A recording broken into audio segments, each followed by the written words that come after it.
తిరుమల శ్రీవారిని దర్శించుకున్న రాష్ట్రపతి ద్రౌపది ముర్ము ఘన స్వాగతం పలికిన ఆలయ అర్చకులు.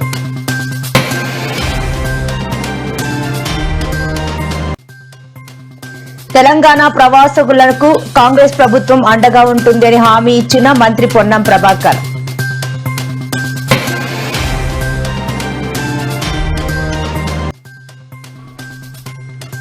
ఫార్ములా ఈ కార్ కేసులో నన్ను అరెస్ట్ చేసే ధైర్యం ప్రభుత్వం చేయదు అంటూ ధీమా వ్యక్తం చేసిన కేటీఆర్.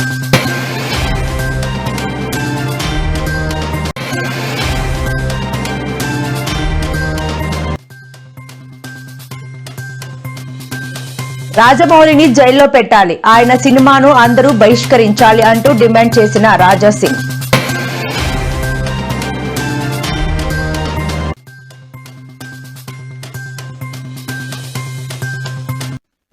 తిరుమల కల్తీ నెయ్యి వ్యవహారంపై సిట్ విచారణ అనంతరం వైవి సుబ్బారెడ్డి కీలక వ్యాఖ్యలు.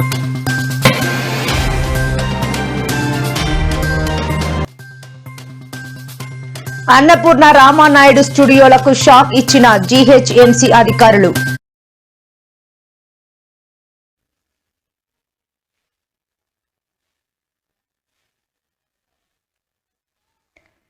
2 రోజుల పర్యటనలో భాగంగా భారత రాష్ట్రపతి ద్రౌపది ముర్ము ఇవాళ తిరుమల శ్రీవారిని దర్శించుకున్నారు. ఆమె వెంట టీటీడీ చైర్మన్ బీఆర్ నాయుడు, ఈవో ఏవి ధర్మారెడ్డి తదితరులు ఉన్నారు. ఈ సందర్భంగా ఆలయ అర్చకులు రాష్ట్రపతికి పూర్ణ కుంభంతో ఘనస్వాగతం పలికారు. తొలుత ఆమె ఆలయ సాంప్రదాయం ప్రకారం శ్రీ భూవరాహ స్వామి దర్శనం చేసుకున్నారు. అనంతరం శ్రీ వెంకటేశ్వర స్వామి ఆలయంలోకి వెళ్లి దర్శనం చేసుకున్నారు. రాష్ట్రపతి రాక సందర్భంగా ఆలయ ఆవరణలో ఎలాంటి అవాంఛనీయ ఘటనలు చోటు చేసుకోకుండా భారీ పోలీస్ బందోబస్తు ఏర్పాటు చేశారు.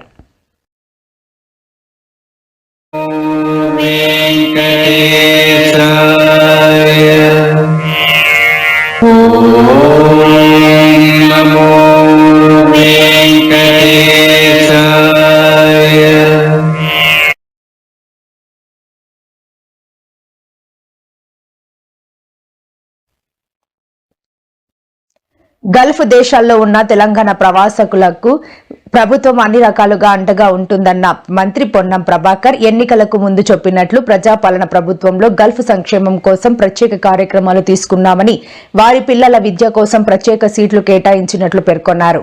తెలంగాణ ప్రవాస నివాసితులకు అడ్వైజరీ కమిటీ వారి అంశాలను పరిగణలోకి తీసుకోవాలి. జిల్లాలో కూడా గల్ఫ్ ప్రభావితం ఉన్న ప్రాంతాల్లో పర్యటించి వారి సమస్యలు అడిగి తెలుసుకుని వారి సలహాలు సూచనలు స్వీకరించాలని కోరారు. తెలంగాణ నార్త్ ఈస్ట్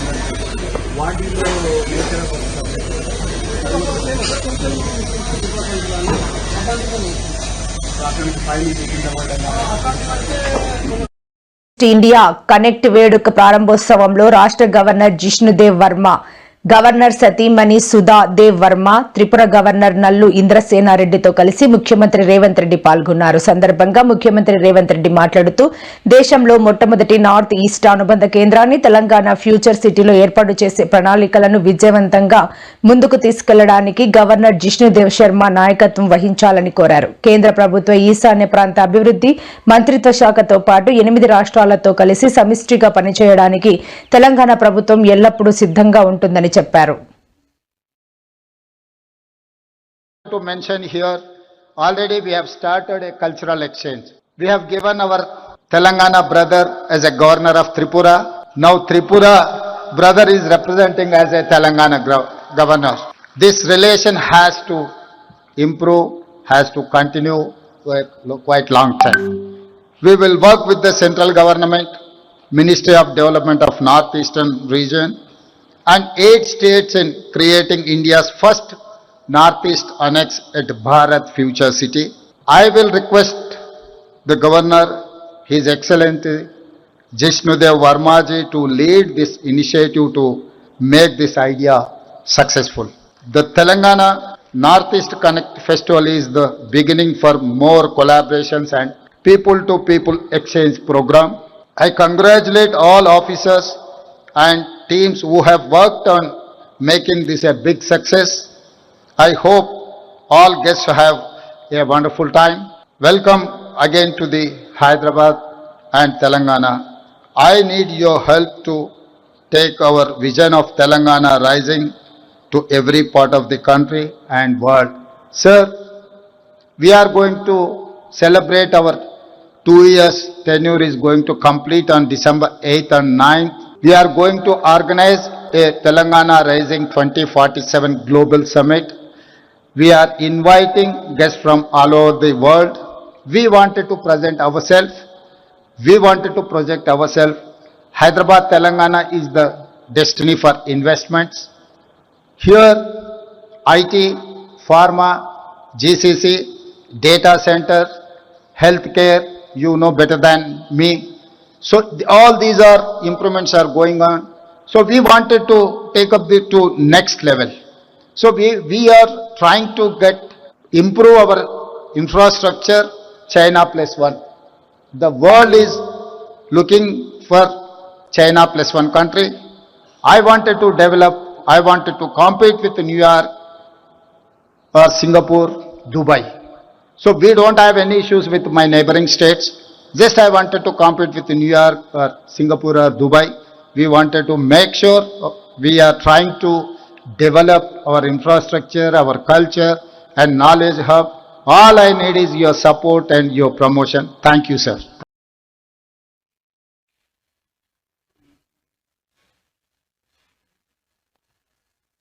ప్రముఖ సినీ దర్శకుడు ఎస్ఎస్ రాజమౌళి హనుమంతుడిపై చేసిన వ్యాఖ్యలు తీవ్ర వివాదానికి దారితీశాయి. ఓ కార్యక్రమంలో ఆయన చేసిన ఈ వ్యాఖ్యలపై గోషామహల్ బీజేపీ ఎమ్మెల్యే రాజా సింగ్ తీవ్రస్థాయిలో మండిపడ్డారు. హిందువుల మనోభావాలను దెబ్బతీసిన రాజమౌళిని జైల్లో పెట్టాలని ఆయన డిమాండ్ చేశారు.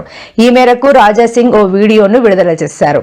రాజమౌళి హిందూ దేవుళ్లను కించపరచడం ఇది మొదటిసారి కాదని, గతంలో రాముడు కృష్ణుడిపై కూడా ఇలాంటి వ్యాఖ్యలే చేశారని గుర్తు చేశారు. ఇలాంటి దర్శకుడిపై హిందువులు ఫిర్యాదులు చేయాలని ఆయన కోరారు.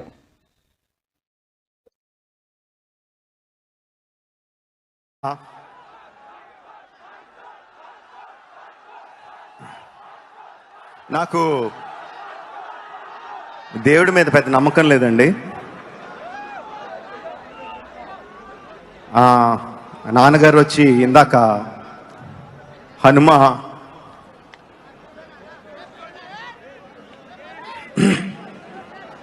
వెనకాల ఉంటాడు, గుండె తట్టి నడిపిస్తాడు అని చెప్పారు. ఇలా అయిన వెంటనే కోపం వచ్చింది, ఇదేనా నడిపించేది అని. రాజమౌళి ఒక వీడియో వైరల్ అవుతుంది. ఆ వీడియోలో ఆయన ఏం చెప్తుండంటే, నాకు హనుమంతు పైన విశ్వాసమే లేదు, మా అమ్మ నాన్నకి ఉన్నది కానీ నాకు లేదని ఆయన ఈ విధంగా మాట్లాడుతుండ్రు. ఎందుకు రవి, విశ్వాసం నీకు లేదు కానీ అదే ధర్మం పట్ల, అదే దేవుళ్ళ పట్ల మూవీస్ తయారు చేయాలి, కోట్ల రూపాయలు సంపాదించుకోవాలి. అసలేంది నీ ప్లాన్ ఏంది, నీ ఆలోచన ఏంది?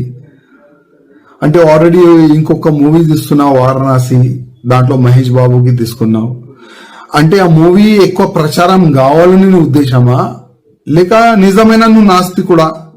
ఒకసారి డిక్లేర్ చేయి. అసలు నీ తప్పు కాదు, మా హిందువుల్లోనే ఒక తప్పు ఉన్నది. నీలాంటి ఫాల్టు డైరెక్టర్ కి, ప్రొడ్యూసర్ కి అసలు ఐడెంటిఫై మా హిందువులు చేస్తలేరు.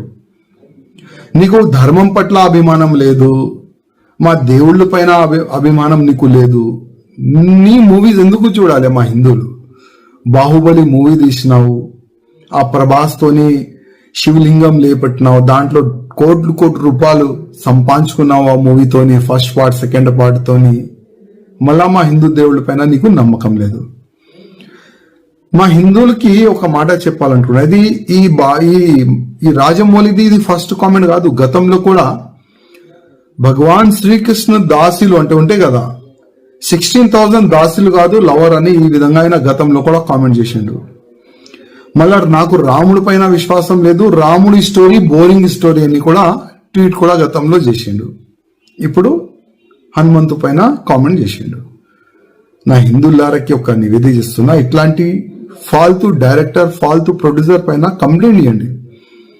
ఇట్లాంటి వ్యక్తులకి జైల్లో పడేస్తే అర్థమవుతుంది, హిందూ దేవుళ్ళ పైన కామెంట్ చేస్తే అసలు ఏమవుతుంది నా గతి అని ఈయనకి అర్థమవుతుంది. అదేవిధంగా ఈ ఫాల్తూ డైరెక్టర్, ప్రొడ్యూసర్ తీసిన మూవీ ఎవరు కూడా చూడకండి.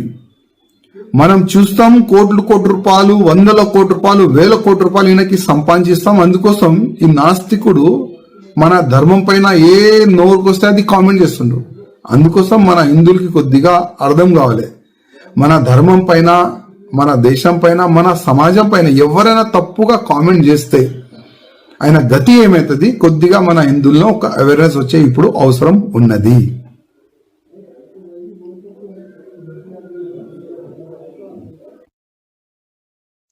ఫార్ములా ఈ కార్ కేసులో మాజీ మంత్రి, భారత రాష్ట్ర సమితి కార్యనిర్వాహక అధ్యక్షులు కేటీఆర్ ప్రాసిక్యూషన్ కు గవర్నర్ జిష్ణుదేవ్ వర్మ అనుమతించిన విషయం తెలిసిందే. దీనిపై కేటీఆర్ స్పందించారు. చట్టం తన పని తాను చేసుకుపోతోందని స్పష్టం చేశారు. ఈ కేసులో ఏమీ లేదన్న విషయం అందరికీ తెలుసు. నన్ను అరెస్ట్ చేసే ధైర్యం ప్రభుత్వం చేయదు. పార్టీ మారిన ఎమ్మెల్యేలపై అనర్హత వేటు పడితే పరువు పోతుందని రాజీనామాకు అవకాశం ఇస్తున్నారు. దానం నాగేందర్తో రాజీనామా చేయిస్తారు. సాంకేతిక సాకులతో కడియం శ్రీహరిని కాపాడే అవకాశం ఉందేమోనని చూస్తున్నారు అని కేటీఆర్ అన్నారు. నేను చెప్తా ఉన్నా, ఈ ప్రభుత్వం దిగిపోయినాక కూడా ముమ్మాటికి దీని మీద ఎంక్వైరీలు జరుగుతాయి, దీనిలో బాధ్యులను పట్టుకోవడం జరుగుతుంది. ఇందులో అనవసరంగా ఎవరన్నా పోతే మాత్రం చాలా చాలా ఇబ్బంది పడతారు. మళ్ళీ చెప్తున్నా, ఎస్ఆర్ఓ వాల్యూస్ ఎక్కడున్నాయి, మార్కెట్ వాల్యూస్ ఎక్కడున్నాయండి? ఎస్ఆర్ఓ వాల్యూకి మార్కెట్ వాల్యూకి. కానీ ఇవాళ ఎంత పెద్ద భూ కుంభకోణం అంటే ఇవాళ రేవంత్ రెడ్డి ప్రభుత్వం తెరలేపింది. సామాన్యమైన భూ కుంభకోణం కాదు. ఒకటి కాదు, రెండు కాదు. హైదరాబాద్లో చాలా చాలా పెద్ద ఎత్తున మన దగ్గర పారిశ్రామిక వాడలు ఉన్నాయి. ఉదాహరణకి హైదరాబాద్ నడిబొడ్డున అజామాబాద్ ఇండస్ట్రియల్ ఏరియా ఉంటుంది, పక్కనే బాలానగర్, కుకట్పల్లి, జీడిమెట్ల, నాచారం, మల్లాపూర్, ఇంకా చాలా ఉన్నాయి. చుట్టూ పారిశ్రామిక వాడలు హైదరాబాద్లో ఓఆర్ఆర్ లోపల బోలెడు ఉన్నాయి. ఎక్కడ కూడా ఇవాళ మార్కెట్లో మీరు చూసినట్టయితే అక్కడ ఎకరం 40-50 కోట్లకు తక్కువ ఎక్కడ ఉండదు. గజాల లెక్కనే ఉంది, ఎకరం లెక్క కూడా లేదు. గజాల చొప్పున 2 లక్షలు, 1,00,000-1,50,000 గజానికి ఈ స్థాయిలోనే ఉంటుంది.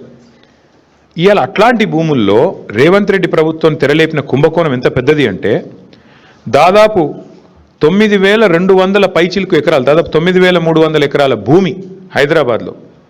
అంటే మీరు సగటున 40 కోట్లు వేసుకున్న ఎకరానికి దగ్గర దగ్గర 4 లక్షల కోట్లు, దగ్గర దగ్గర అంటే 3.5 లక్షల కోట్ల నుంచి 4 లక్షల కోట్ల మధ్యన మార్కెట్ వాల్యూ ప్రకారం.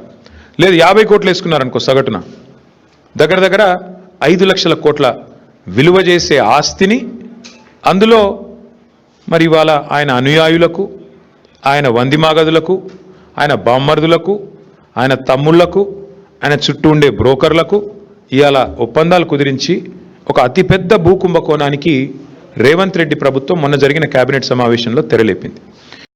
ఈ 9,292 ఎకరాలు వీళ్ళు ఏం చేస్తారట అంటే, మా గవర్నమెంట్లో మేమున్నప్పుడేమో 100% ఎస్ఆర్ఓ రేట్ చెల్లించాలా ఒరిజినల్ అలాటీ చేతిలో ఉంటే, ఒరిజినల్ అలాటీ చేతిలో కాకుండా ఇంకోరి చేతికి పోతే 200% అని పెడితే, రేవంత్ రెడ్డి ఏమంటున్నాడు, కేవలం అప్లికేషన్ పెట్టుకుంటే వారం రోజులనే పర్మిషన్ ఇస్తారట. ఏది టీఎస్ ఐపాస్ లెక్క, అర్జెంటుగా డబ్బులు కావాలి కాబట్టి, అర్జెంటుగా లూట్ చేయాలి కాబట్టి వారం రోజుల్లో పర్మిషన్, మరొక వారం రోజుల్లో స్పెషల్ సిఎస్ ఆధ్వర్యంలో కమిటీ అప్రూవల్, మరొక వారం రోజుల్లో ఫీజు డిమాండ్ నోటీస్, 45 రోజుల్లో మొత్తం ప్రక్రియ పూర్తి. అన్నింటికి మించిన హైలైట్ ఏంటంటే 100%, 200% నిబంధన మనం పెడితే మన కేసీఆర్ గవర్నమెంట్లో 30% కడితే చాలంట.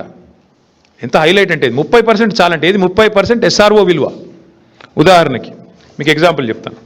అజామాబాద్లో ప్రస్తుతం ఎస్ఆర్ఓ విలువ, ఎస్ఆర్ఓ వాల్యుయేషన్ 32,000 రూపాయలు ఉంది. కానీ అక్కడ మార్కెట్లో 1,50,000 ఉంటుంది. యాజ్ ఇట్ ఈస్ 5 రెట్ల తేడా ఉంటుంది. బాలానగర్లో 45,000 ఉంది, కానీ బయట మార్కెట్లో 2 లక్షలు ఉంటుంది.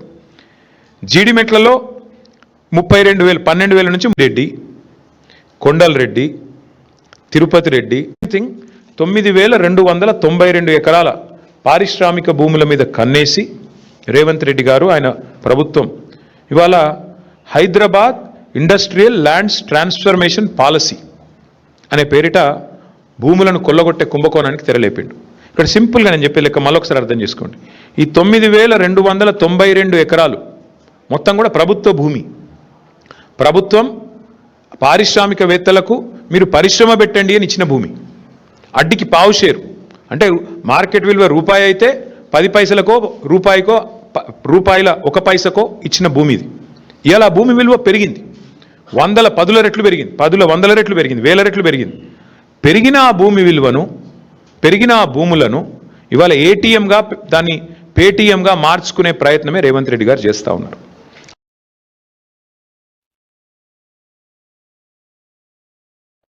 అమెరికాలోని కెంటకీలో 14 మందిని బలికొన్న కార్గో విమాన ప్రమాదంపై మిస్టరీ వీడింది.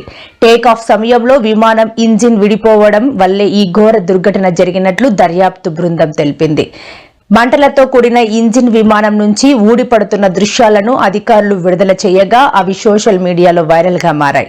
విమానం భూమికి కేవలం 30 అడుగుల ఎత్తులో ఉన్నప్పుడు దాని ఎడమ రెక్క భాగంలోని ఇంజిన్ నుంచి మంటలు చెలరేగి కాసేపటికే అది విమానం నుంచి విడిపోయి కింద పడిపోయింది. ఇందుకు సంబంధించిన సీసీటీవీ దృశ్యాలను దర్యాప్తు అధికారులు విడుదల చేశారు.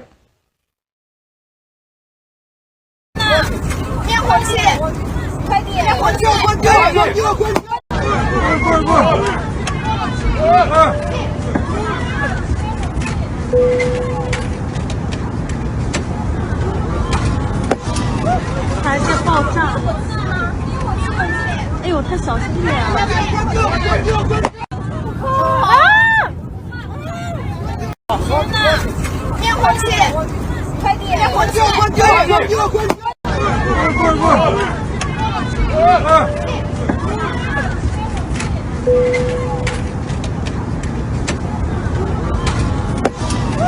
还是爆炸！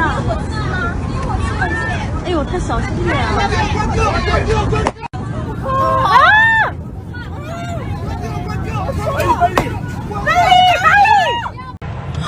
！¡Oh my God!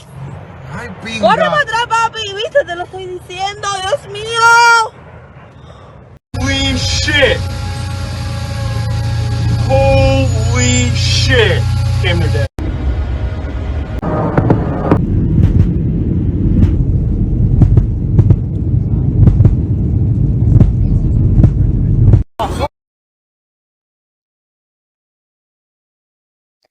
వైసీపీ నేత సుబ్బారెడ్డిని సిట్ అధికారులు సుదీర్ఘంగా విచారించారు. దాదాపు 12 గంటల పాటు ప్రశ్నించారు. విచారణ అనంతరం కొన్ని కీలక పత్రాలను స్వాధీనం చేసుకున్న అధికారులు అవసరమైతే మరోసారి విచారణకు హాజరు కావాల్సి ఉంటుందని సుబ్బారెడ్డికి స్పష్టం చేశారు. విచారణ ముగిసిన తర్వాత వైవి సుబ్బారెడ్డి మీడియాతో మాట్లాడుతూ ఆసక్తికర వ్యాఖ్యలు చేశారు. సిట్ అధికారులు అడిగిన అన్ని ప్రశ్నలకు తాను సమాధానం ఇచ్చానని, విచారణకు పూర్తిగా సహకరించారని తెలిపారు. కల్తీ నెయ్యి విషయంలో నిజాలు తేలాలనే ఉద్దేశం తానే సుప్రీంకోర్టును ఆశ్రయించారని గుర్తు చేశారు. క్వైరీకి సంబంధించి వివిధ విషయాలు వాళ్ళు నన్ను క్లారిఫికేషన్స్ అడిగారు. వాళ్ళు అడిగిన వాటి అన్నిటికి కూడా నేను ఉన్నట్టు నాకు తెలిసిన మేరకు అన్ని వాస్తవాలు చెప్పడం జరిగింది. ఫస్ట్ ఆఫ్ ఆల్ వాళ్ళకి నేను చెప్పింది ఏంటంటే, honourable chief minister of Andhra Pradesh has commented during YSR party regime in preparation of laddu prasadams, instead of cow ghee, animal fat adulterated ghee was used. With that, దేశవ్యాప్తంగానే కాకుండా ప్రపంచవ్యాప్తంగా ఉన్న భక్తుల మనోభావాలు దెబ్బతిన్నాయి కాబట్టి ఇంకో 2-3 వాళ్ళతో పాటు నేను కూడా సుప్రీంకోర్టులో పిటిషన్ వేయటం జరిగింది. దేనికి? ఇటువంటి నిజమైన వాస్తవాలు ప్రజలకు తెలియాలి అని చెప్పి సుప్రీంకోర్టులో పిటిషన్ వేయటం జరిగింది. దానికి highest court in the country, Supreme Court of India, వాళ్ళు ఒక సిట్ ఫామ్ చేస్తాం, వాళ్ళు కూడా కామెంట్ చేయడం జరిగింది. ఇట్లాంటి కామెంట్ కాన్స్టిట్యూషనల్ అథారిటీలో ఉన్న వాళ్ళు ఎఫ్ఐఆర్ రిజిస్టర్ అయినాక ఎంక్వైరీ రిపోర్ట్ రాకుండానే ఈ విధంగా కామెంట్ చేయటం చాలా బాధాకర విషయం అని వాళ్ళు కూడా ఎక్స్ప్రెస్ చేయటం జరిగింది. దానిపైన సిట్టు వాళ్ళకి క్లియర్ డైరెక్ట్ సిట్టు వాళ్ళకి సుప్రీంకోర్టు ఆదేశాలు ఏమని ఇచ్చిందంటే, 2024 జూన్లో ఏదైతే 4 ట్యాంకుల ద్వారా అడల్టెడ్ గీ సప్లై చేశారో, ఆ గీ సప్లై చేసిన దాంట్లో యానిమల్ ఫ్యాట్ ఉందా లేకపోతే ఏమి అడల్టెడ్ ఉన్నాయి అనేది నిర్ధారించమని చెప్పారు.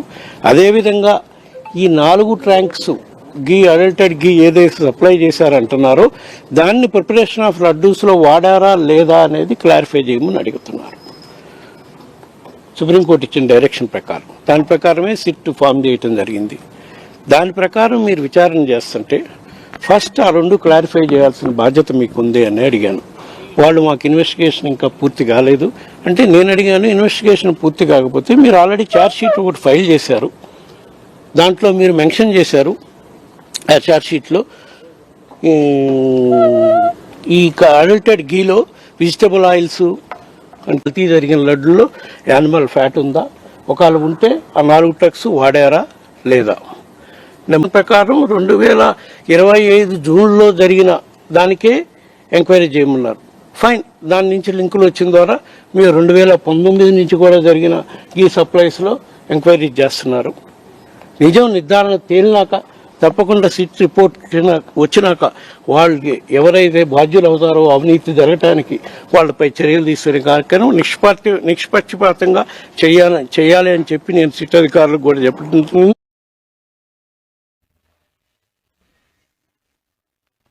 హైదరాబాద్ లో ఉన్న ప్రముఖ చిత్ర నిర్మాణ సంస్థలు అన్నపూర్ణ స్టూడియో, రామానాయుడు స్టూడియోలకు జీహెచ్ఎంసీ అధికారులు షాక్ ఇచ్చారు. వ్యాపార విస్తీర్ణాన్ని తక్కువగా చూపించి సంవత్సరాలుగా ట్రేడ్ లైసెన్స్ ఫీజులు భారీగా ఎగ్గవేతలు పాల్పడుతున్నట్లు బల్దియా అధికారులు గుర్తించారు. తాజా డేటా ప్రకారం 11.52 లక్షల ఫీజు చెల్లించవలసిన అన్నపూర్ణ స్టూడియో కేవలం 49,000 రూపాయలు మాత్రమే చెల్లిస్తున్నట్లు తేలింది. అలాగే 1.92 లక్షలు చెల్లించాల్సిన రామానాయుడు స్టూడియోస్ కేవలం 1900 మాత్రమే చెల్లిస్తున్న విషయం వెలుగులోకి వచ్చింది. దీనిపై జీహెచ్ఎంసీ ప్రత్యేక దర్యాప్తు నిర్వహించి ఇరు స్టూడియోలకు పూర్తి స్థాయి ట్రేడ్ లైసెన్స్ ఫీజులను తక్షణమే చెల్లించాలని నోటీసులు జారీ చేసింది. వేములవాడ రాజన్న ఆలయ వసతి గృహంలో నాగుపాము ప్రత్యక్షమైంది. డ్యూటీలో ఉన్న పోలీసులకు కేటాయించిన 13A గదిలోకి నాగుపాము వచ్చింది. దాన్ని చూసిన పోలీసులు ఒక్కసారిగా భయాందోళనకు గురయ్యారు. వెంటనే స్నేక్ క్యాచర్ కు సమాచారం ఇవ్వడంతో క్యాచర్ జగదీష్ అక్కడకు చేరుకున్నారు. నాగుపామును పట్టుకుని పట్టణ శివారులోని నిర్మానుష్య ప్రదేశంలో వదిలిపెట్టారు. వసతి గృహంలోకి నాగుపాము రావడం కలకలం రేపుతోంది. పాము రావడం పట్ల భక్తులు ఆందోళన చెందుతున్నారు.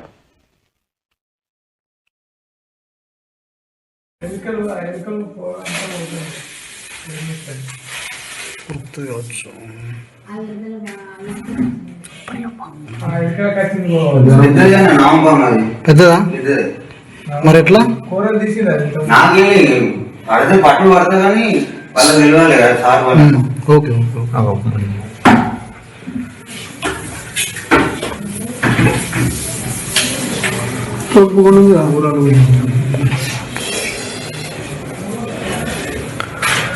జాగ్రత్తగా బడి బడి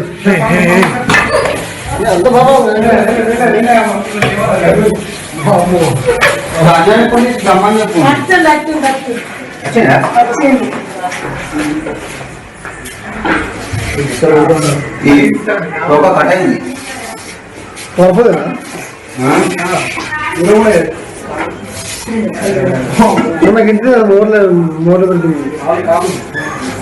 దాంతమ్మా అన్నా సార్ ఫోన్ చేస్తారా శ్రీనివాస్ సార్కి?